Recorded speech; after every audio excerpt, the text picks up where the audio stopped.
আল্লাহ সুবহানাহু ওয়া তাআলা উম্মতে মুহাম্মাদীকে তুলনামূলকভাবে অন্যান্য উম্মতের থেকে হায়াত দিয়েছেন কম, হায়াতের পরিমাণ কম। এদিকে মর্যাদা তাদের অনেক বেশি। তো আল্লাহ তাআলা উম্মতে মুহাম্মাদীকে সেই মর্যাদার স্তরে উন্নীত করার জন্য, যাতে করে তারা অল্প সময়ে যেন অধিক আমলের মাধ্যমে নিজেদের মর্যাদার যে স্তরটা, সেই স্তরটাকে তারা যেন ঠিক রাখতে পারে, এর জন্য আল্লাহ তাআলা বিভিন্ন সময়ে বিভিন্ন সুযোগ দিয়েছেন বান্দাকে, যে বান্দা যদি এই সুযোগগুলো গ্রহণ করে তাহলে সে অল্প সময়ে অনেক ইবাদত করে নিতে পারবে।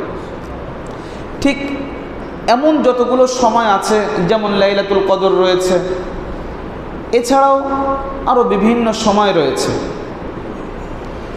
তো এরকম রমাদান মাস গেছে, আমাদের রমাদান পরবর্তী আরও কিছু সময় গেছে। এরকম গুরুত্বপূর্ণ সময় আল্লাহর পক্ষ থেকে যেই সময়গুলোকে সুযোগ হিসেবে দেওয়া হয়েছে, তার ভিতরে একটা গুরুত্বপূর্ণ সময় হচ্ছে জিলহজ মাসের প্রথম 10 দিন, জিলহজের প্রথম 10 দিন, 13 তারিখ পর্যন্ত। এক কথায় 10 দিন, এটারও একটা ব্যাপার আছে, সেটা হলো যে আরবরা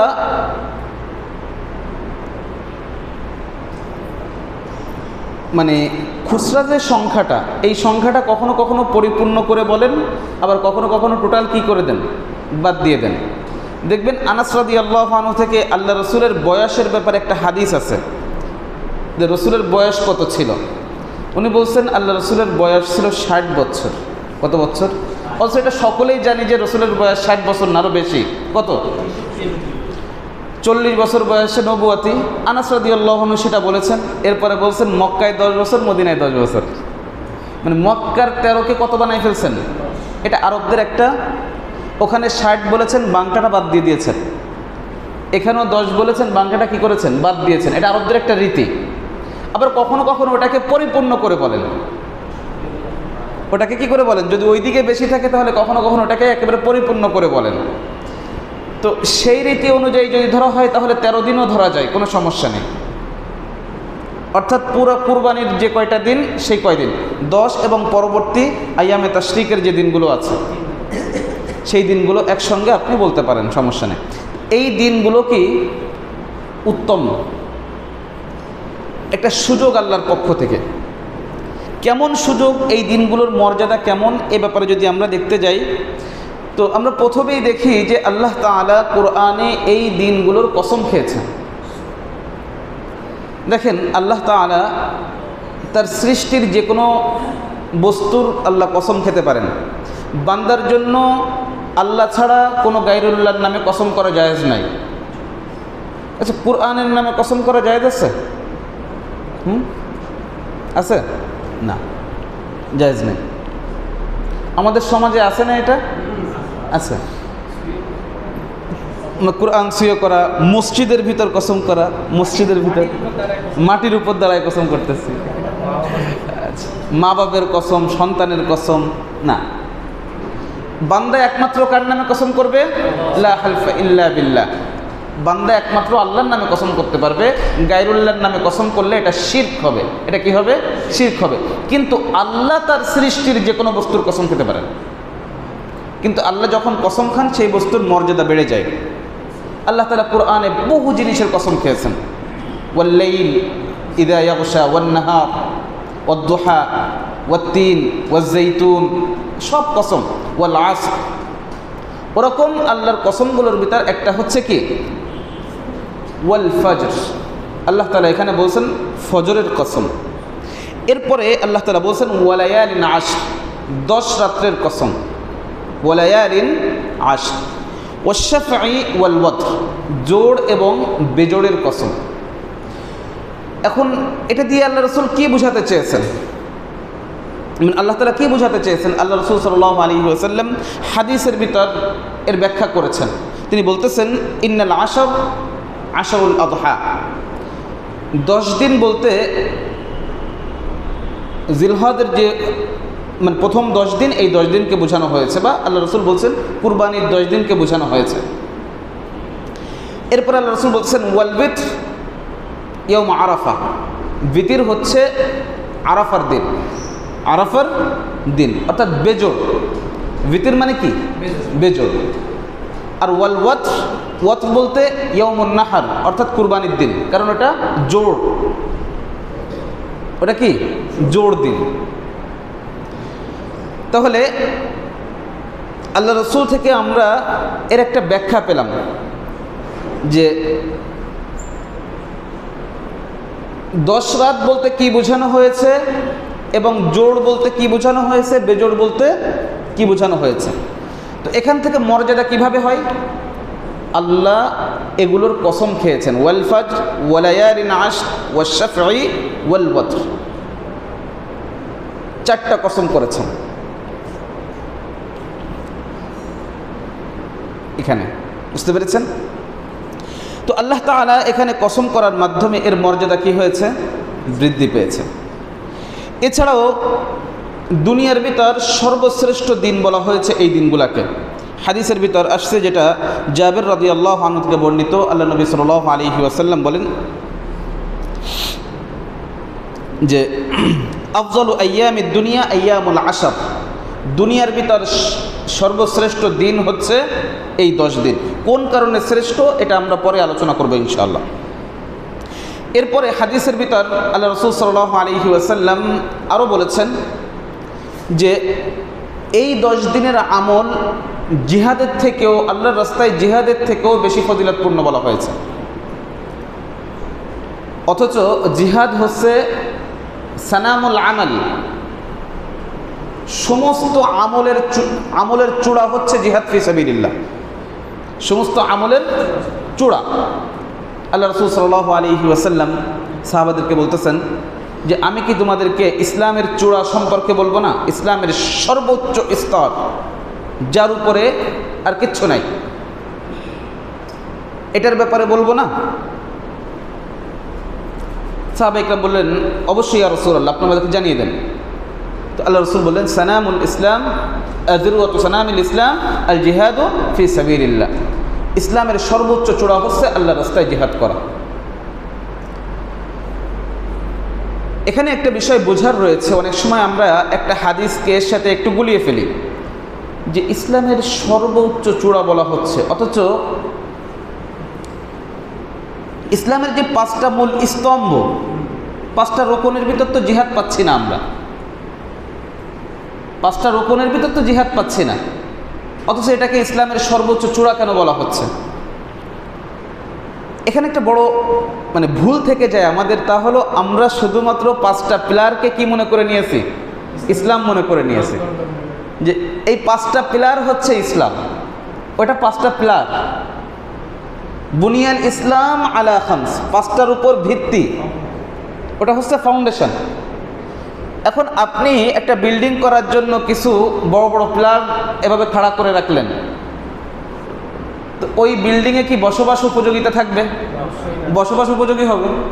বরং আমি তো বলি যে এই বিল্ডিং কিছুদিন পরে বৃষ্টির পানি বা আরও বিভিন্ন কারণে এতে আস্তে আস্তে কি ধরে যাবে? এই পিলারগুলোতে মরিচা ধরে যাবে, কারণ ভিতরে যখন পানি যাবে, রডের ভিতরে পানি গেলে কি হবে? আস্তে আস্তে মরিচা ধরে যাবে। যতক্ষণ না আপনি বিল্ডিংয়ের উপর কি দিবেন? ছাদ দিবেন। ছাদ দেওয়ার মাধ্যমে ওই পিলারগুলো আরও কি হয়? এদিকে ছাদকে মজবুত করতেছে কে? ওই পিলার। আবার ওই পিলারগুলোকে টেকসই রাখতেছে কে? ছাদ। এই জন্য কখনো কখনো মুসলিম উম্মাহকে আল্লাহ রসুল কি করেছেন? বিল্ডিংয়ের সাথে আল্লাহ রসুল তুলনা করেছেন, যে যার এক অংশ অপর অংশকে মজবুত করে। মুসলিম উম্মাহকে বোঝাতে যে আল্লাহ রসুল কি বলেছেন? বিল্ডিংয়ের সাথে তুলনা করেছেন, যে এর এক অংশ অপর অংশকে, ছাদ মজবুত রাখতেছে কাকে? ওই পিলারকে। এদিকে পিলারের মাধ্যমে দাঁড়িয়ে থাকতেছে কে? ছাদ। আপনি কারোর গুরুত্বকে অস্বীকার করতে পারবেন? এই জন্য আল্লাহ রসুল সাল্লাল্লাহু আলাইহি ওয়াসাল্লাম মুসলিম উম্মাহকে বলেছেন যে মুসলিম উম্মাহ হচ্ছে কালবুনিয়ান, বিল্ডিংয়ের মতো। ইয়াশুদ্দু বা'দুহু বা'দান, যার এক অংশ অপর অংশকে কি করেছে? মজবুত করেছে। বুঝতে পারছেন? এখন আমি যেটা বলতেছিলাম সেটা হলো যে জিহাদটা কিভাবে এত উপরে চলে গেল। তো আপনি যখন জিহাদ ফি সাবিলিল্লাহর গুরুত্ব উম্মাহ যখন ভুলে যাবে তখন সমস্যাটা কি হবে? তখন এই যে পিলারগুলো, এগুলো তো জং ধরে যাবে। এই পিলারগুলোতে কি ধরে যাবে? জং ধরে যাবে। আপনি দেখেন, আজকে আল্লাহ নামাজকে করেছেন ফরজ। আমার আপনার কাছে আজকে ফরজ হিসেবে আছে? আমাদের সমাজে এটা ফরজ হিসেবে আছে নাকি বৈধ বিষয় হিসেবে আছে? বৈধ বিষয়। আপনি পড়লেও কেউ আপনাকে বাধা দিচ্ছে না, না পড়লেও কেউ আপনাকে তিরস্কার করতেছে না। এটা একটা বৈধ বিষয়। এটা একটা কি বিষয়? বৈধ বিষয়ের ক্ষেত্রে মানুষের আচরণ এমন হয় যে কাজটা বৈধ, আচ্ছা ঠিক আছে, ও করতেছে আর অমুক করতেছে না, ঠিক আছে, কাজটা তো আর ফরজ না, ও করতেছে না, তাতে কি হয়েছে? আচরণগতভাবে এটা ফরজ হিসেবে আমাদের কাছে নাই, যার কারণে কেউ এটা ছেড়ে দিলেও আমরা তিরস্কার করি না তাকে। আমাদের তাদের সাথে উঠা বসা সব কিছুই ঠিকঠাক মতো থাকে। সে কোনোভাবে চাপের ভিতর পড়ে না, সামাজিকভাবে হোক বা পারিবারিকভাবে হোক, সে চাপের ভিতর পড়ে না। তাহলে এটা আছে কি অবস্থায়? অন্যান্যগুলো দেখেন আপনি, জাকাত লামসামভাবে জাকাত দেওয়া হয়, জাকাত সঠিকভাবে দেওয়া হয় না। সওম তো শুধুমাত্র গরিবদের জন্য। আমি ধনী মানুষ, আমি কেন রোজা রাখবো? বহু ধনী মানুষ এখন কি করে না? রোজা রাখে না। সামান্য কারণে, আমার গ্যাসের সমস্যা, সামান্য কারণে রোজা রাখে না। কারণ কি? এটা এখন ফরজ হিসেবে না, এটা আছে বৈধ হিসেবে। আপনি রাখতেছেন, কোনো সমস্যা নেই, রাখতেছেন না, ওটাও কোনো সমস্যা নেই। কোন কারণে? ওই যে দেখেন, ফরজ ইবাদতে জং ধরে গেছে। কোন কারণে? সাদ নাই, সাদের ব্যবস্থা নেই। ইসলামের যতক্ষণ পর্যন্ত সাদের ব্যবস্থা ছিল এবং সঠিক রূপে সাদের প্রয়োগ ছিল, অতক্ষণ পর্যন্ত দেখেন রসুলের ইন্তেকালের পরে কি ব্যবস্থা হলো? জাকাত দিতে আরবের কিছু লোক জাকাত দিতে অস্বীকার করলো। এটা তো আপনারা সবাই জানেন এই ইতিহাস। আবু বকর সিদ্দিক রাদিয়াল্লাহু আনহু কি পাঠাইছিলেন? তাদেরকে দাওয়াত দিতে পাঠাইছিলেন যে দাওয়াতের একটা কাফেলা যাও, ওদেরকে যে বুঝাও যে ওরা কেন জাকাত দিতে অস্বীকার করেছে, ওদেরকে যে বুঝাও। এই জন্য লোক পাঠাইছিলেন। উনি বললেন যে যারা রসুলের কাছে শুধু জাকাত দিত এমন না, জাকাত দেওয়ার পাশাপাশি উট জাকাত দিত আর উটের রশিটাও দিয়ে দিত, অথবা বকরি দিত, বকরির রশিটাও দিয়ে দিত। আজকে যদি এই রশি দিতেও অস্বীকার করে, আমি তার বিরুদ্ধে যুদ্ধের ঘোষণা করলাম। সব আবার কি করছে? দিনে চলে আসছে যে না ঠিক আছে, আমরা জাকাত দিব। কে? আবু বকর সিদ্দিক রাদিয়াল্লাহু আনহু, আল্লাহ রসুলের খলিফা। তাহলে আপনার যদি ছাদের ব্যবস্থা না থাকে তো এসব পিলারে কি হয়ে যাবে? জং ধরে যাবে। আজকে সেম অবস্থা গোটা পৃথিবীতে এমন অবস্থা। বুঝতে পারছেন? আচ্ছা, কিন্তু এমন গুরুত্বপূর্ণ আমলের ব্যাপারেও আল্লাহ রাসূল সাল্লাল্লাহু আলাইহি ওয়াসাল্লাম বলতেছেন যে এই 10 দিনের আমল ওর থেকেও দামি। এই 10 দিনের আমল কি? ওর থেকেও দামি। আল্লাহ রাসূল সাল্লাল্লাহু আলাইহি ওয়াসাল্লাম বলতেছেন, মা মিন আইয়ামিন আল আমালুস সালিহু ফিহা আহাব্বু ইলাল্লাহ মিন হাযিহিল আইয়ামিল 10। এই 10 দিনের আমল আল্লাহর কাছে সবথেকে বেশি প্রিয়। ক্বালু ইয়া রাসূলুল্লাহ ওয়ালাল জিহাদ ফি সাবিলিল্লাহ। হে আল্লাহর রাসূল, আল্লাহর রাস্তায় জিহাদটাও কি, মানে জিহাদের থেকেও কি এটা দামি? আল্লাহ রাসূল বলেন, ওয়ালাল জিহাদ ফি সাবিলিল্লাহ, হ্যাঁ এটা জিহাদ থেকেও দামি। তবে আল্লাহ রাসূল একটা কথা বললেন, তবে ওই ব্যক্তির জিহাদ থেকে অবশ্যই দামি হবে না, ইল্লা রাজুলুন খারাজা বিনাফসিহি ওয়া মালিহি ফালাম ইয়ারজি মিন যালিকা বিশাই। যে ঘর থেকে নিজের জান এবং মাল নিয়ে বের হয়ে গেছে, এর কোনোটা নিয়ে আর ফিরে আসতে পারে নাই, তার মানে শহীদ হয়ে গেছে আল্লাহর রাস্তায়। তো এই ব্যক্তির থেকে বেশি আমল করতে পারবে না এই 10 দিনে, কারণ সে তো আসলে পার পেয়ে চলে গেছে। ওর তো রক্তের প্রথম ফোঁটা জমিনে পড়ার আগেই আল্লাহ তাকে কি করে দিয়েছেন? মাফ করে নিয়েছেন, আল্লাহ তাকে কবুল করে নিয়েছেন এবং জান্নাতের ভিতর, মানে জান্নাতের সবুজ পাখির ভিতর তার রূহটাকে ফুঁকে দিয়েছেন, আর ও জান্নাতের ফলমূল খেয়ে বেড়াচ্ছে। বুঝতে পারছেন? ও তো পৌঁছে গেছে, সে তার মন্দিরে মাকসাদে পৌঁছে গেছে। আল্লাহ রাসূল বলছেন শুধুমাত্র যে জান এবং মাল নিয়ে বের হয়ে গেল, এরপরে আর কোনোটা নিয়ে ফিরে আসতে পারে নাই, এই ব্যক্তি ছাড়া স্বাভাবিকভাবে যে জিহাদের আমল করেছে সে কি এই 10 দিন তার আমল থেকে এই 10 দিনের আমল বেশি কি হবে? উত্তম হবে। কিন্তু এবার বলেন তো, যদি এই 10 দিন কেউ যুদ্ধের ময়দানে থাকে, বুঝতে পারছেন বিষয়টা? তাহলে তার জিহাদটা অন্য যে কোনো সময়ের জিহাদ থেকে কি হয়ে যাবে? দামি হয়ে যাবে, অন্য যে কোনো সময়ের থেকে বেশি মর্যাদাবান হয়ে যাবে। আল্লাহ তাআলা আমাদের বোঝার তৌফিক দান করেন। আচ্ছা, সহিহ বুখারী হাদিস। এরপরে এই 10 দিনের আমলকে অধিক পবিত্র ঘোষণা করা হয়েছে। হাদিসের ভিতর আসছে, আল্লাহ রাসূল সাল্লাল্লাহু আলাইহি ওয়াসাল্লাম বলেন, যেটা আব্দুল্লাহ ইবনে আব্বাস রাদিয়াল্লাহু আনহু থেকে বর্ণিত হাদিস, তিনি বলেন, মা মিন আমালিন আযকা ইনদাল্লাহ ওয়ালা আ'যামা আজরান মিন খাইরিন ইয়ামালু ফি আশরিল আযহা।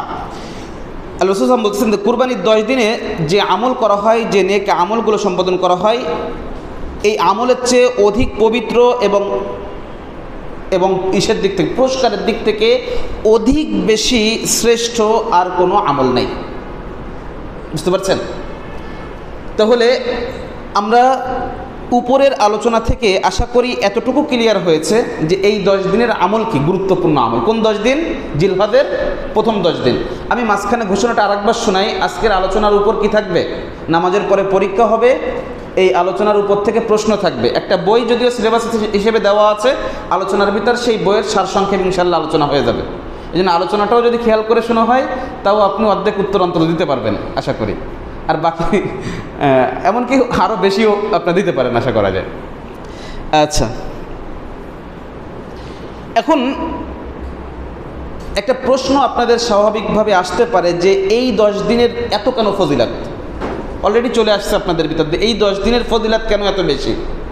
তো এই বিষয়টা ইবনে হাজার আসকালানী রাহিমাহুল্লাহ, যিনি বুখারীর সর্বশ্রেষ্ঠ ব্যাখ্যা গ্রন্থ ফাতহুল বারী লিখেছেন, তো উনি এই বিষয়টা ক্লিয়ার করেছেন। উনি বলতেছেন, ওয়াল্লাযী ইয়াযহারু আন্না আস-সাবাব ফি ইমতিয়াজি আশরি যিল হিজ্জা লিমাকানি ইজতিমা'i উম্মাহাতিল ইবাদা ফীহি ওয়া হিয়া আস-সালাত والصيام والصدقة والحج ولا يتأتى ذلك في غير ذلك। ইবনে হাজার আসকালানী রাহিমাহুল্লাহ তিনি বলতেছেন যে একথা স্পষ্ট যে জিলহজের এই প্রথম 10 দিনে যেভাবে মৌলিক ইবাদতগুলোর সমন্বয় ঘটে, একই সময়ে অনেকগুলো ইবাদত করা যায়, এমনটা আর কখনোই হয় না। আপনি চাইলে সওম রাখতে পারবেন, চাইলে কি করতে পারবেন? সওম রাখতে পারবেন। আপনি হজ করতে পারবেন, আপনি এই সময়টায় উমরা করতে পারতেছেন, এরপরে এই সময়টায় সদকা করতে পারতেছেন। আপনি কি রমাদান মাসে চাইলে কি ওই রমাদানের মনে করেন যে শেষ দশকের থেকে যদি করা হয় এটাকে, তো আপনি কি ওইখানে কি হজ করতে পারবেন? হজ করতে পারবেন না। এখানে আপনি জিকির, আজকার, তাসবিহ, তাহলিল যা কিছু আছে সব কিছু আপনি কি করতে পারতেছেন? এখানে করতে পারতেছেন। তাহলে এমন সমন্বয়ের সময় আর কখনো নাই। রমাদানের শেষ দশক আবার এগোয় গেছে লাইলাতুল কদর দিয়ে, লাইলাতুল কদর নিয়ে এসে কি হয়ে গেছে? এটা এগোয় গেছে। কিন্তু এছাড়া এই 10 দিন বেশি মূল্যবান। এই 10 দিন কি বেশি মূল্যবান? কারণ কি? তাহলে মূল কারণ কি বুঝলাম আমরা, যে এখানে অনেকগুলো আমলের কি ঘটেছে? সমন্বয় ঘটেছে। তো আমলগুলো কি কি? আপনি সওম রাখতে পারতেছেন, হজ করতে পারতেছেন, উমরা করতে পারতেছেন, অন্যান্য তাসবিহ তাহলিল যেগুলো আছে এগুলো আপনি করতে পারতেছেন, সদকা করতে পারতেছেন। ঠিক আছে? তো এই সমস্ত আমলের কারণে এই 10 দিন বিশেষভাবে আল্লাহর কাছে মর্যাদাবান হয়েছে। এটা ছিল মোটামুটি জিলহজের প্রথম 10 দিন নিয়ে আলোচনা। ইয়াউমে আরাফা নিয়ে আমাদের কিছু কথা রয়েছে। ইয়াউমে আরাফা ইতিহাসের এক গুরুত্বপূর্ণ বিষয়, কারণ এই দিন এমন একটা দিন যেই দিনে আল্লাহ তাআলা সূরা মায়েদার 3 নম্বর আয়াতকে আল্লাহ নাজিল করেছেন। সূরা মায়েদার 3 নম্বর আয়াত আল্লাহ তাআলা আমাদের জন্য নিয়ামত হিসেবে দিয়েছেন। আল্লাহ তাআলা সেই আয়াতে বলেছেন, আল ইয়াউমা আকমালতু লাকুম দীনাকুম ওয়া আতমামতু আলাইকুম নি'মাতি ওয়া রাদিতু লাকুমুল ইসলামা দীনা। আল ইয়াউমা আকমালতু লাকুম দীনাকুম, আমি তোমাদের জন্য তোমাদের দ্বীনকে পরিপূর্ণ করে দিলাম। ওয়া আতমামতু আলাইকুম নি'মাতি, এবং আমার নিয়ামত রাজি পরিপূর্ণ করলাম।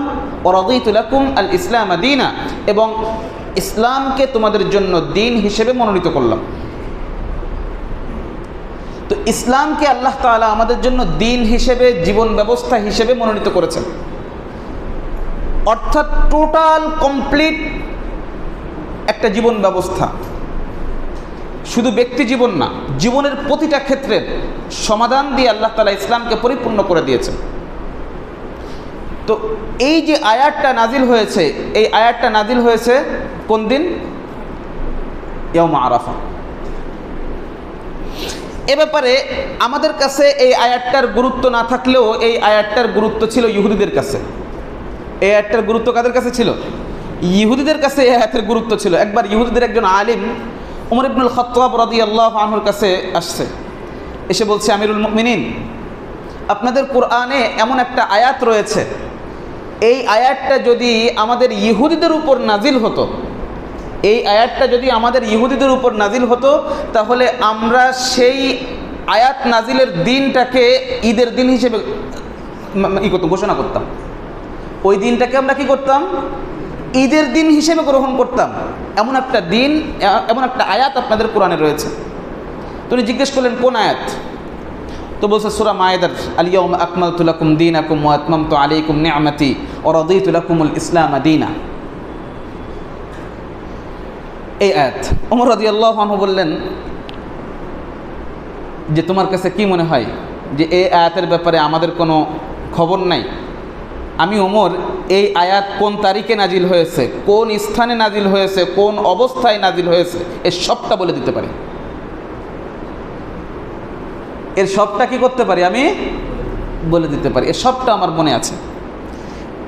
আল্লাহ রাসূল সাল্লাল্লাহু আলাইহি ওয়াসাল্লামের উপর কখন নাজিল হয়েছিল? ওমর রাদিয়াল্লাহু আনহু বললেন, নাযালাত আলা রাসূলিল্লাহি সাল্লাল্লাহু আলাইহি ওয়াসাল্লাম الساعة التي نزلت فيها على رسول الله صلى الله عليه وسلم عشية عرفة في يوم الجمعة। এটা নাজিল হয়েছিল জুমার দিনে। কোন দিনে? জুমার দিনে। কখন? সন্ধ্যায়। কখন নাজিল হয়েছিল? সন্ধ্যায়। তাহলে 9 তারিখে, আবার ওই দিন 9 তারিখ ছিল কি? জুমার দিন।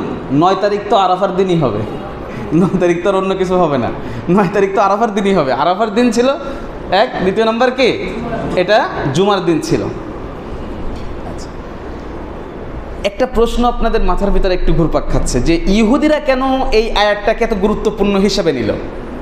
এই প্রশ্নটা অনেকের ভিতরে ঘুরপাক খেতে পারে। এটা একটু ক্লিয়ার করে নিই। আমি বিভিন্ন আলোচনার ভিতরে এইভাবে না বললেও অন্যভাবে বিষয়টা বলেছি।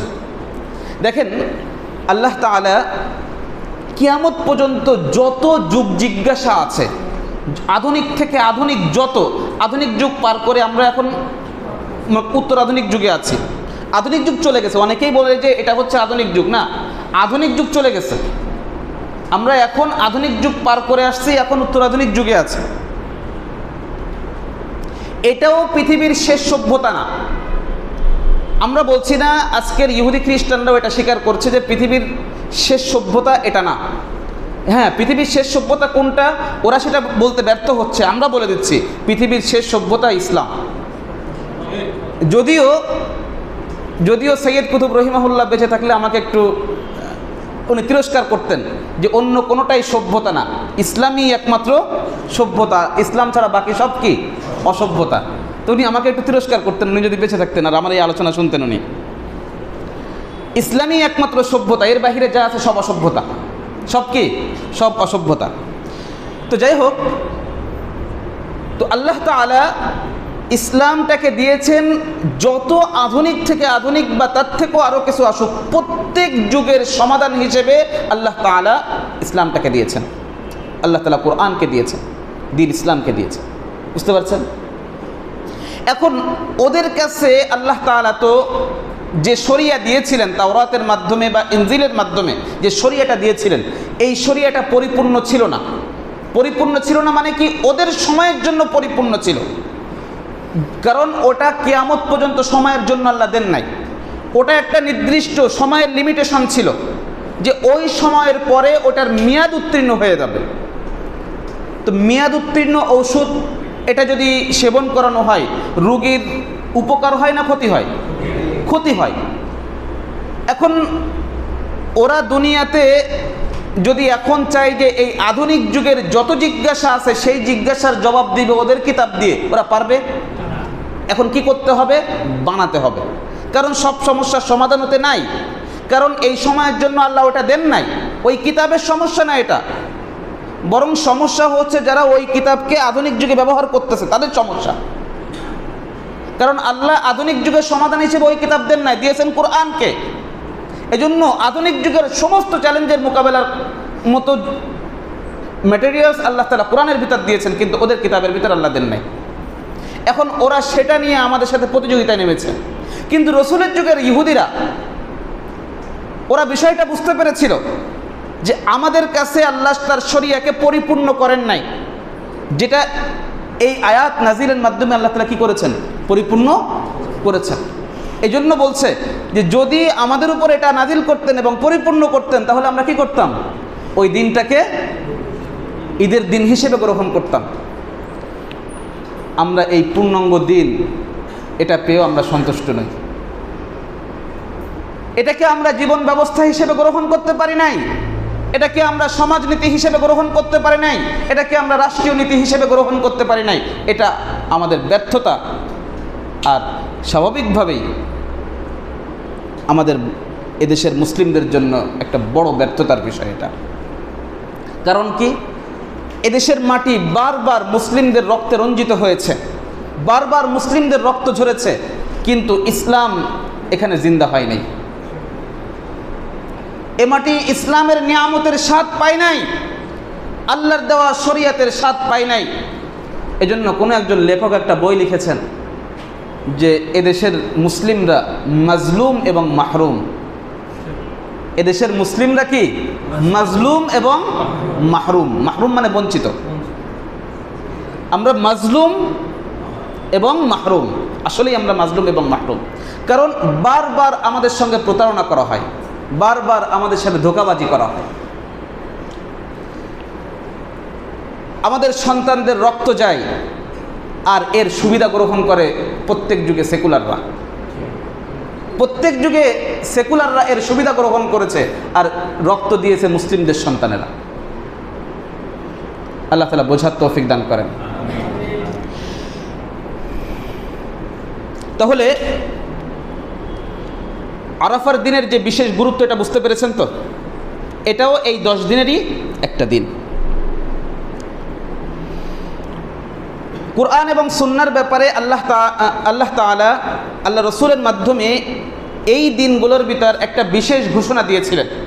বিশেষ করে আরাফার দিনে একটা বিশেষ ঘোষণা দিয়েছিলেন আল্লাহ রসুল সাল্লাল্লাহু আলাইহি ওয়াসাল্লাম, যেটা মুওয়াত্তা ইমাম মালিক সহ অন্যান্য হাদিসের গ্রন্থে রয়েছে। আল্লাহ রসুল সাল্লাল্লাহু আলাইহি ওয়াসাল্লাম বলেছেন, তারাকতু ফীকুম আমরাইন, তারাকতু ফীকুম আমরাইন লান তাদিল্লু মা তামাসসাকতুম বিহিমা, কিতাবাল্লাহি ওয়া সুন্নাত নবিয়্যি। অন্যান্য হাদিসের কিতাবে, বুখারী বা সহ অন্যান্য হাদিসের কিতাবে ভিন্ন শব্দে আছে, এই কথাগুলো ভিন্ন শব্দে আছে। আমি এটা বলছি মুওয়াত্তা ইমাম মালিক থেকে। আল্লাহ রসুল বলতেছেন যে আমি তোমাদের মাঝে 2টা জিনিস রেখে যাচ্ছি। কয়টা জিনিস? তারাকতু ফীকুম আমরাইন, 2টা জিনিস রেখে যাচ্ছি। লান তাদিল্লু, তোমরা কশ্চিনকালেও গুমরাহ হবে না, পথভ্রষ্ট হবে না। মা তামাসসাকতুম বিহিমা, যতক্ষণ এই 2টাকে আঁকড়ে ধরবে। এক হচ্ছে কিতাব আল্লাহ, এক নম্বর হচ্ছে আল্লাহর কিতাব, ও সুন্নাত নবিয়্যি, এবং তার নবীর সুন্নাত। নবীর সুন্নাত মানে কি? ফরজ, নফল, ওয়াজিব, সুন্নাত। হ্যাঁ, আমি কি বলেছিলাম? একটা মূলনীতি বলেছিলাম, মনে আছে? বলতে পারবেন কেউ?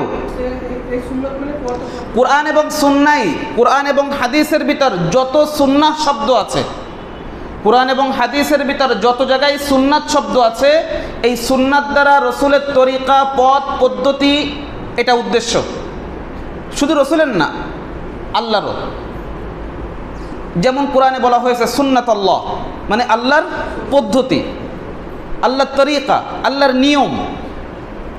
তাহলে এই মূলনীতি মাথায় রাখবেন যে কোরআন এবং হাদিসে যত জায়গায় সুন্নাহ শব্দ ব্যবহার করা হয়েছে, এই সুন্নাহ মানে আমাদের ফিকহের পরিভাষায় যে সুন্নাত, ফরজ, নফল, ওয়াজিব সুন্নাত, এই সুন্নাত না। এখানে সুন্নাত দ্বারা কি উদ্দেশ্য? পদ্ধতি, তরিকা, আদর্শ। তো আল্লাহ রসুল সাল্লাল্লাহু আলাইহি ওয়াসাল্লাম বলছেন যে তোমাদের মাঝে 2টা জিনিস রেখে যাচ্ছি। এক নম্বর হচ্ছে আল্লাহর কিতাব, আর দ্বিতীয় নম্বর হচ্ছে আমার তরিকা, আমার পথ পদ্ধতি। অর্থাৎ তোমরা কিতাব মানবে, কিতাবকে মেনে চলবে আমার দেখানো পথ পদ্ধতিতে। আমি যেভাবে দেখিয়েছি। বুঝে আসছে? আল্লাহ বুঝার তৌফিক দান করেন। তো আল্লাহ রসুল বলতেছেন যে তোমাদের মাঝে কয়টা জিনিস রেখে গেলাম? কি কি? কিতাব এবং সুন্নাহ। আচ্ছা, আমরা কি আমাদের জীবনের সমাধান হিসেবে এই দুইটার কাছে প্রত্যাবর্তন করতে পারছি? আল্লাহ রসুল বলছেন এবং গ্যারান্টি দিচ্ছেন যে লান তাদিল্লু। যারা মাদ্রাসার ছাত্র আছেন আপনারা বুঝবেন লান কোন শব্দ, যে লান আসলে অর্থের ভিতরে কি অতিরিক্ত অর্থ চলে আসে। লান আসলে কি অর্থ চলে আসে? কখনো। লান তাদিল্লু, কখনো তোমরা কি হবে না? পথভ্রষ্ট হবে না। শুধু পথভ্রষ্ট হবে না তা বলছেন না, কখনো পথভ্রষ্ট হবে না যতক্ষণ তোমরা কিতাব এবং সুন্নাহকে কি করবে? আঁকড়ে ধরবে। এখন আমরা কি আঁকড়ে ধরতে পারছি? আঁকড়ে ধরতে পারছি না। আমাদের এসব যথেষ্ট হচ্ছে না, আমাদের অনেক বেদাতেরও প্রয়োজন রয়েছে। দ্বীনের নামে উত্তম হিসেবে সমস্যা কি এমন অজুহাতে আমরা অনেক নতুন নতুন আমল শুরু করে দিয়েছি, যার প্রমাণ আল্লাহ রসুল থেকে নাই, সাহাবাদের থেকে নাই। এগুলো পরিত্যাজ্য, এগুলো পরিত্যাজ্য। দিন হিসেবে নতুন করে কিচ্ছু ঢুকবে না। আল ইয়াউমা আকমালতু লাকুম দীনাকুম, দিনকে আল্লাহ পরিপূর্ণ করেছেন। আপনি আমি এমন কে যে দিনের মাঝে নতুন করে কোনো আমল ঢুকাচ্ছি? এখন প্রশ্ন করতে পারেন যে এই আয়াতের পরে নাজিল হওয়ার পরে রসুল তো আরও অনেক দিন দুনিয়াতে ছিলেন, তারপরে কি কোনো আয়াত নাজিল হয় নাই? হ্যাঁ, আয়াত নাজিল হয়েছে। কোরআনের সর্বশেষ আয়াত এটা না। সূরা মায়েদার 3 নম্বর আয়াত এটা নাজিল হওয়ার দিক থেকে সর্বশেষ আয়াত না, এরপরে নাজিল হয়েছে। কিন্তু উলামা ইকরাম বলছেন যে এরপরে আর কোনো বিধিবিধানের আয়াত নাজিল হয় নাই, বিভিন্ন উপদেশ নাজিল হয়েছে। কোরআনের নাজিল হওয়া শেষ আয়াত কোনটা? সূরা বাকারার আয়াত, ওয়াত্তাকু ইয়াওমান তুরজাউনা ফীহি ইলাল্লাহ। আব্দুল্লাহ ইবনে আব্বাস রাদিয়াল্লাহু আনহু বলছেন যে কোরআনের নাজিল হওয়ার দিক থেকে সর্বশেষ আয়াত হচ্ছে ওয়াত্তাকু ইয়াওমান। এর উপর আমার জুমার আলোচনা আছে এই মসজিদে, এর উপর আমার জুমার আলোচনাও আছে যে কোরআনের প্রথম নাজিল হওয়া আয়াত এবং শেষ আয়াতের মাঝে সম্বন্ধ কি। বেশ আগের আলোচনা, এটা বহু আগের আয়াত আলোচনা ছিল এটা, যে কোরআনের প্রথম নাজিল হওয়া ইকরা এবং শেষ আয়াত ওয়াত্তাকু ইয়াওমান, এই দুইয়ের মাঝে সম্বন্ধ কি, দুইয়ের মাঝে কি সম্পর্ক রেখেছেন আল্লাহ তাআলা। তো এটা হলো কোরআনের নাজিল হওয়া শেষ আয়াত, ওয়াত্তাকু ইয়াওমান তুরজাউনা ফীহি ইলাল্লাহ। তোমরা সেই দিবসকে ভয় করো যেই দিবসে তোমাদেরকে আল্লাহর কাছে ফিরে যেতে হবে। সুম্মা তুওয়াফা কুল্লু নাফসিন মা কাসাবাত ওয়া হুম লা ইউজলামুন। এরপরে প্রত্যেক নফসকে, প্রত্যেক ব্যক্তিকে সে যা করেছে তার কৃতকর্মের প্রতিদান পরিপূর্ণ মাত্রায় দেওয়া হবে। ওয়া হুম লা ইউজলামুন, কারোর প্রতি সামান্য রূপ জুলুম করা হবে না।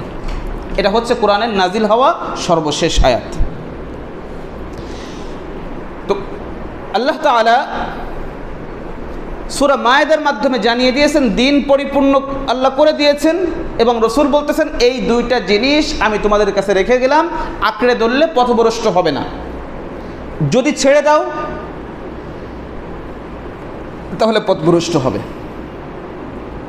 এখন আমরা আঁকড়ে ধরতে পারছি কিনা, প্রত্যেকে নিজের জীবন পরিচালনার যে অবস্থা এর দিকে তাকাই বলি যে আমরা আঁকড়ে ধরতে পারছি কিনা। কারণ আমার থেকে হিসাব গ্রহণের আগে আমি নিজে একটু হিসাবটা মিলাই নেই। বুঝতে পারছেন? আমার থেকে তো হিসাব নেওয়া হবে কিয়ামতে, তো তার আগে আমি একটু হিসাবের খাতাটা মিলাই যে মেলে কিনা।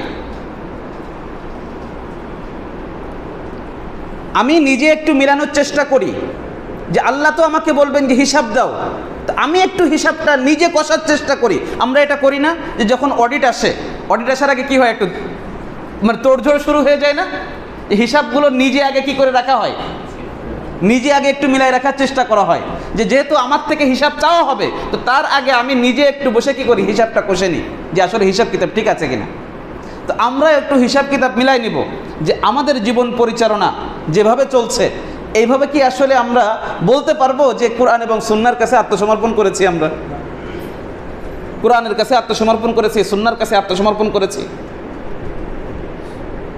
না। গতকালকে আমার একটা আলোচনা ছিল ওই 13 খাদার থেকে ভিতরে যে একটা মসজিদে আলোচনা ছিল মাগরিবের পরে। তো ওখানে আলোচনার বিষয় ছিল এটা যে সত্যের কাছে আত্মসমর্পণ এটা মুমিন জীবনের এক মহিমান্বিত বৈশিষ্ট্য। সত্যের কাছে কি করা? আত্মসমর্পণ করা। সত্য কি? কোরআন। সত্য কি? রাসূলের সুন্নাহ। এর বাহিরে সত্য কি? এর বাহিরে সত্য কি? সত্য কোরআন, সত্য সুন্নাহ। তো এর বাহিরে আর সত্য আছে? এর বাহিরে সত্য নাই। এর বাহিরে যা আছে সব মিথ্যা। এর সঙ্গে যা মিলছে না তা কি? মিথ্যা। এটা হচ্ছে আমাদের কাছে স্ট্যান্ডার্ড, এটা হচ্ছে আমাদের কাছে মূল মানদণ্ড। এটা দিয়ে আমরা অন্য সব কিছুকে পরিমাপ করব, অন্য কিছু দিয়ে এটা পরিমাপ করতে যাব না। কিন্তু আমরা এখন অন্য কিছু দিয়ে এটা পরিমাপ করি। আল্লাহ বোঝার তৌফিক দান করেন। আরাফার ময়দান এর এক ঐতিহাসিক প্রেক্ষাপট রয়েছে এই ময়দানের সাথে জড়িত। আপনারা জানেন যে আল্লাহ তাআলা রূহের জগতে কতকগুলো, আমি আমার ভাষায় আগে বলেছি যে আল্লাহ তাআলা কতকগুলো সম্মেলন করেছিলেন রূহের জগতে। কখন? রূহের জগতে। একটা ছিল হচ্ছে সমস্ত রূহকে এক জায়গা করেছিলেন। আদম আলাইহিস সালাম থেকে যত সন্তানাদি পৃথিবীতে আসবে সব ওই পিঁপড়ার মতো সব এক জায়গা করছেন, সবাইকে এক জায়গা করছেন। আদম আলাইহিস সালামের পৃষ্ঠদেশ থেকে সবাইকে বের করেছেন। তো বের করার পরে এখন সবাইকে আদম আলাইহিস সালামের সামনে রাখা হয়েছে। এই রাখাটা কোথায় হয়েছিল? আপনারা এটার ব্যাপারে কোরআনে পড়েছেন, ওয়াইদ আখাযাল্লাহু মিসাকাল্লাযীনা উতুল কিতাব। না, আল্লাহ বলছেন ইন্নাল্লাহ, আল্লাহ তাআলা যেখানে বলছেন যে আলাস্তু বিরাব্বিকুম, আলাস্তু বিরাব্বিকুম, আল্লাহ তাআলা সমস্ত রূহকে এক জায়গা করেছেন। সমস্ত রূহকে এক জায়গা করে তারপর তাদের থেকে একটা অঙ্গীকার নিয়েছেন যে আমি কি তোমাদের রব নই? তো আদম আলাইহিস সালামের সামনে সবাইকে এক জায়গা করা হয়েছে। আদম আলাইহিস সালাম বললেন এরা কারা? আল্লাহ বললেন এরা হচ্ছে তোমার সন্তানাদি, সব একেবারে পিঁপড়ার মতো। যত লোক কিয়ামত পর্যন্ত আসবে সব আল্লাহ এক জায়গা করেছেন। এই এক জায়গাটা কোথায় করেছিলেন? আরাফার ময়দানে। কোথায়? আরাফার ময়দানে। আল্লাহু আকবার। সেখানে তাদের থেকে কি সাক্ষ্য নিলেন? আলাস্তু বিরাব্বিকুম, আমি কি তোমাদের রব নই? সকলেই সমস্বরে বলল বালা। আরবিতে হ্যাঁ বোঝানোর জন্য একটা শব্দ আছে, কি? নাম। এখানে সেটা ব্যবহার করা হয় না, কি ব্যবহার করা হয়েছে? বালা। কেন? কারণ যখন উত্তরটা এমন হবে যে শুধু উত্তর না, বরং এই উত্তরের পিছনে যুক্তি, এই উত্তরের পিছনে প্রমাণ সব কিছুই রয়েছে, তখন দৃঢ়ভাবে বলতে হয় বালা। তো আমি কি তোমাদের রব নই? নাম, হ্যাঁ, উত্তর হয়ে গেল। কিন্তু আল্লাহ উত্তর দিচ্ছেন কিসের মাধ্যমে? বান্দারা উত্তর দিয়েছে কিসের মাধ্যমে? বালা এর মাধ্যমে। মানে আপনি যে আমাদের রব, এর পিছনে যুক্তি প্রমাণ সব কিছু আমাদের কাছে রয়েছে। দুনিয়াতে এসে আমরা ভুলে গেছি, সেখানে সবাই ছিল, যত রূহ। আজকে যে নিজেকে মানে খ্রিস্টবাদের অনুসারী ভাবতেছে বা যে যে ধর্মের অনুসারী কথা বলতেছে, সবাই ওই সময় আল্লাহকে রব হিসেবে মেনে আসছে। আলাস্তু বিরাব্বিকুমের উত্তরে সবাই বলেছে কি? বালা, অবশ্যই আপনি আমাদের রব। এরপরে আমরা ভুলে গেছি। তো এই যে আল্লাহ তাআলা অঙ্গীকারটা গ্রহণ করলেন, এই অঙ্গীকারটা গ্রহণ করেছিলেন কোথায়? আরাফার ময়দানে। আজও দেখেন হাজিরা সেখানে যাবে শেষ দশকে, সেখানে একত্রিত হবে, ঘোষণা সেই লাব্বাইক আল্লাহুম্মা লাব্বাইক, সেই আল্লাহর রুবুবিয়্যাতের ঘোষণা চলতেছে। তারই ধারাবাহিকতায় সেখানে রুবুবিয়্যাতের ঘোষণা চলতেছে। আল্লাহ তাআলা আমাদের বোঝার তৌফিক দান করেন। আসলে এরপরে আরেকটু প্রশ্ন আপনাদের থেকে যাবে না, তা হলো আর দুইটা সম্মেলন কোথায় হয়েছে? এটা হলো সব থেকে বড় ছিল। এরপরে যাদেরকে আল্লাহ তাআলা নবুয়তি দিবেন, সেই নবীদেরকে নিয়ে আল্লাহ তাআলা একটা সম্মেলন করেছিলেন। নবীদের ব্যাপারে একটা দিক নির্দেশনা দিয়েছিলেন, তাদের থেকে একটা অঙ্গীকার গ্রহণ করেছিলেন। ওয়াইদা আখাযাল্লাহু মিসাকান নাবিয়্যিন, স্মরণ করো সেই সময়ের কথা যখন আমি নবীদের থেকে অঙ্গীকার নিচ্ছি। যাদেরকে আল্লাহ নবুয়ত দিবেন তাদের থেকে অঙ্গীকার নিয়েছেন। তা হলো যে তোমার নবুয়তি চলাকালীন অবস্থায় যদি আমার শেষ নবী চলে আসে, তাহলে তুমি তোমার নবুয়তের ধারাকে ওই পর্যন্ত স্টপ করে দিবে, দিয়ে আমার শেষ নবীর আনিত রিসালাতকে কী করবে? বাস্তবায়নের জন্য কাজে লেগে যাবে। যদি তোমার জীবদ্দশায় পেয়ে যাও, এই অঙ্গীকার দেওয়ার পরেই সমস্ত নবী নবুয়ত পেয়েছেন। এই অঙ্গীকার দেওয়ার পরেই সমস্ত নবী কি পেয়েছেন? নবুয়ত পেয়েছেন। ওয়াইদ আখাযাল্লাহু মিসাকান নাবিয়্যিন লামা আতাইতুকুম মিন কিতাবিন ওয়া হিকমাহ সুম্মা জাআকুম রাসূলুম মুসাদ্দিকুন লিমা মাআকুম লাতু'মিনুন্না বিহি ওয়া লাতানসুরুন্নাহ ক্বালা আকরারতুম ওয়া আখাযতুম আলা যালিকুম ইসরি ক্বালু আকরারনা। প্রত্যেকেই বলল হ্যাঁ আমরা এটা স্বীকার করে নিলাম। ক্বালা ফাশহাদু ওয়া আনা মাআকুম মিনাশ শাহিদিন। আল্লাহ বললেন তোমরা সবাই সাক্ষী থাকো এবং আমি তোমাদের উপর সাক্ষী হিসেবে রয়েছে। এরপরেই নবীরা কি পেয়েছেন? নবুয়তি পেয়েছেন। আরেকটা ছিল আলিমদের থেকে অঙ্গীকার নিয়েছেন। ওয়াইজ আখাযাল্লাহু মিসাকাল্লাযীনা উতুল কিতাব লাতুবায়্যিনুন্নাহু লিন-নাসি ওয়া লা তাকতুমুনাহ। প্রত্যেক নবীর যুগে যাদেরকে আল্লাহ তাআলা ইলম দিবেন, কিতাবের ধারক বাহক বানাবেন, আহলে ইলমদের থেকে আল্লাহ তাআলা একটা অঙ্গীকার নিয়েছিলেন। অঙ্গীকার হচ্ছে লাতুবায়্যিনুন্নাহু লিন-নাসি ওয়া লা তাকতুমুনাহ। তোমরা মানুষদের সামনে দ্বীন এবং ইসলামের বিষয়গুলো, যাবতীয় বিষয়গুলো খুলে খুলে বর্ণনা করবে। লাতুবায়্যিনুন্নাহু লিন-নাস, স্পষ্টভাবে খুলে খুলে বর্ণনা করবে। ওয়ালা তাকতুমুনাহ, গোপন করতে পারবে না। ফানাবাদুহু ওয়ারাআ যুহুরিহিম ওয়াশতারাউ বিহি সামানান কালীলা। কিন্তু একটা শ্রেণী, এই অঙ্গীকারের একটা শ্রেণী এই অঙ্গীকারকে ভুলে গেছে। তারা আল্লাহর এই অঙ্গীকারকে পশ্চাতে নিক্ষেপ করেছে। ফানাবাদুহু ওয়ারাআ যুহুরিহিম, তারা নিজেদের পশ্চাতে অর্থাৎ এটাকে মূল্যায়ন করে নাই। ওয়ারাআ যুহুরিহিম ওয়াশতারাউ বিহি সামানান কালীলা, আর দুনিয়ার তুচ্ছ মূল্য গ্রহণ করেছে। তুচ্ছ মূল্যের ভিতর পদ পদবি সব কিছু রয়েছে। যে আমি যদি হক কথা বলি আমার পদ হারাতে হবে, আমি যদি হক কথা বলি তাহলে আমার এই মিম্বার আর থাকবে না, আমার কথা বলার জায়গা থাকবে না। আমি যদি হক কথা বলি, আমি যদি কমিটির বিপক্ষে কথা বলি আমার এই মজলিস থাকবে না। কমিটি যদি সুদখোর হয় তাহলে সুদের বিরুদ্ধে কথা বলা যাবে না, ঘুষখোর হলে ঘুষের বিরুদ্ধে কথা বলা যাবে না। যাই হোক, আমার বাইন মাসের মতো মাঝের দিয়ে চলে যেতে হবে, গায়ে কাদা লাগানো যাবে না। ফানাবাযুহু ওয়ারাআ যুহুরিহিম ওয়াশতারাউ বিহি সামানান কালীলা, দুনিয়ার তুচ্ছ মূল্য গ্রহণ করেছে। তো ঠিক আছে, তুচ্ছ মূল্য গ্রহণ করলাম না, অনেক টাকায় দিন বিক্রি করব। তুচ্ছ মূল্য গ্রহণ করব না, অনেক টাকায় কোটি কোটি টাকায় বিক্রি করব দিন, এটাও সম্ভব না। কারণ আল্লাহর কাছে দুনিয়া এবং দুনিয়ার ভিতর যা কিছু আছে সবই তুচ্ছ মূল্য। তো আপনি দুনিয়ার সব কিছুর বিনিময়ে যদি দিনকে বিক্রি করেন তাও সেটা তুচ্ছ মূল্যই বিক্রি করলেন। আল্লাহ তাআলা বোঝার তৌফিক দান করেন আমাদের। খুবই খুবই খারাপ অবস্থা। আল্লাহ তাআলা মালায়েকাদের নিয়ে এই দিনের ব্যাপারে কি করেন? গর্ব করেন। এভাবে আরও বিশেষ মর্যাদার বিষয় রয়েছে। সর্বোত্তম দোয়া আরাফার দিনের দোয়া। সর্বোত্তম দোয়া রাসূল সাল্লাল্লাহু আলাইহি ওয়াসাল্লাম হাদিসের ভিতর বলছেন যে আরাফার দিনের দোয়া এটা কি? সর্বোত্তম দোয়া। এরপরে আরাফার দিনে আরও মর্যাদা হচ্ছে কি? 2 বছরের গুনাহ মাফ হয়ে যায়। আল্লাহ রাসূল সাল্লাল্লাহু আলাইহি ওয়াসাল্লাম হাদিসের ভিতর বলছেন সিয়ামু ইয়াউমি আরাফা আহতাসিবু আলা আল্লাহ আন ইউকাফিরা আস-সানাহ আল্লাতী ক্বাবলা ওয়াস-সানাহ আল্লাতী বা'দা। যে আমি আল্লাহর কাছে আশাবাদী, আরাফার সওমের ব্যাপারে আল্লাহর কাছে আমি আশাবাদী যে তিনি তার পূর্বের 1 বছর এবং পরের 1 বছরের গুনাহ মাফ করে দেবেন।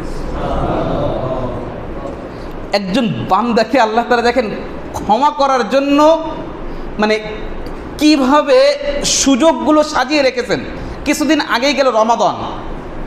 রমাদানে কি বলা হয়েছে? মান সামা রমাদান ঈমান ওয়া ইহতিসাব গুফিরা লাহু মা তাকাদ্দামা মিন যামবি। ঈমান এবং ইহতিসাবের সাথে যে ব্যক্তি রমাদানে সওম রাখবে তার গুনাহ মাফ করে দেওয়া হবে। মান কামা রমাদান ঈমানান ওয়া ইহতিসাবান গুফিরা লাহু মা তাকাদ্দামা মিন যামবি। পূর্বের সব মাফ করে দেওয়া হবে যদি রমাদানে যে ব্যক্তি কি করবে? সঠিকভাবে তারাবির সালাত আদায় করবে, সঠিকভাবে কিয়ামুল লাইল করবে। মান কামা লাইলাতুল কদরি ঈমানান ওয়া ইহতিসাবান গুফিরা লাহু মা তাকাদ্দামা মিন যামবি। যে লাইলাতুল কদরে কিয়াম করবে তার পূর্বে সব মাফ করে দেওয়া হবে। মানে আল্লাহ যেন বান্দাকে ক্ষমা করতেই চান, মানে বান্দা চাইলেও যেন ক্ষমার থেকে মানে বের হয়ে যেতে না পারে।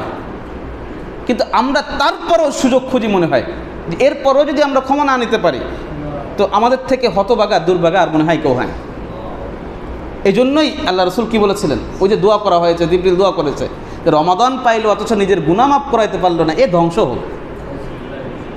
কারণ এত সুযোগের পরে যে কি করতে পারলো না, আল্লাহর কাছ থেকে মাগফিরাত নিতে পারলো না, ক্ষমা নিতে পারলো না। এই তো রমাদান চলে গেল। রমাদানের পরে আরও ব্যবস্থা ছিল কি? 6টা সিয়ামের ব্যবস্থা ছিল, সারা বছর ইবাদতের, সারা বছর সওমের সব। সেই সুযোগটা চলে গেল। আর একটা সুযোগ চলে আসলো, যে আল্লাহ বান্দাকে মাফ করতে চান, যে আরাফার দিনে সওম রাখবে।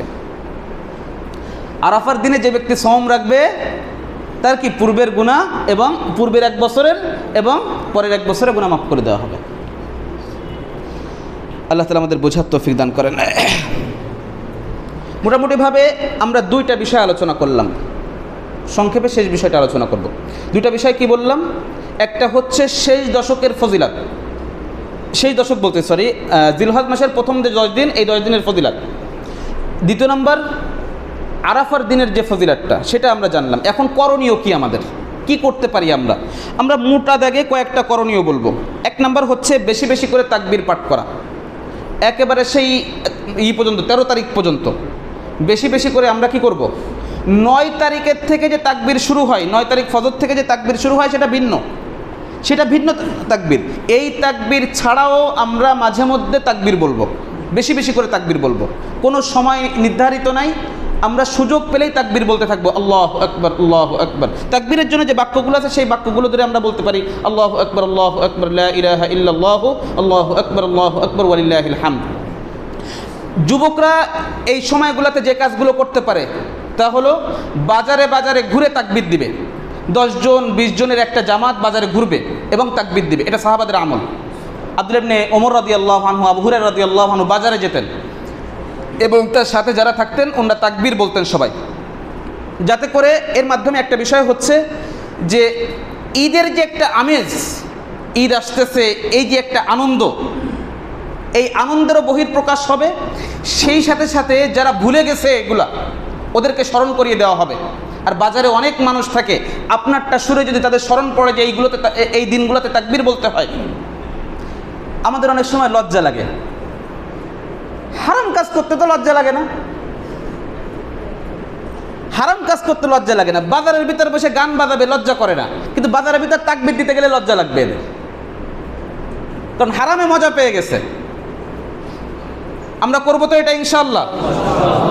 তাহলে বাজারের ভিতর ঘুরে ঘুরে কি করা, তাকবীর দেওয়া, রাস্তাঘাটে তাকবীর দেওয়া, জোরে জোরে তাকবীর দেওয়া মাঝে মধ্যে, এটা এই দিনগুলোতে এই আমলগুলো রয়েছে। আর এই দিনগুলোতে এই তাকবীরগুলো জোরে দিতে বলা হয়েছে। এই তাকবীরগুলো কি হবে, জোরে হবে। তাহলে আমরা জিকিরের ক্ষেত্রেও আগে বলেছি, যেখানে জোরের কথা শরীয়তে আছে সেখানে জোরে দিব, আর বাকি সব জায়গায় জিকির কি হবে, আস্তে হবে। যেই তাকবীরগুলো জোরে দিতে বলা হয়েছে সেগুলো আমরা জোরে দিব। তো বিশেষ করে জিলহজের এই দশকের তাকবীরগুলো এটা কি হয়, জোরে হয়। ইসলামের শিআরকে মানুষের সামনে প্রকাশ করতে হবে ইনশাআল্লাহ। তো এটা একটা বড় আমল, আমরা করবো ইনশাআল্লাহ। আল্লাহ আমাদের তৌফিক দান করেন।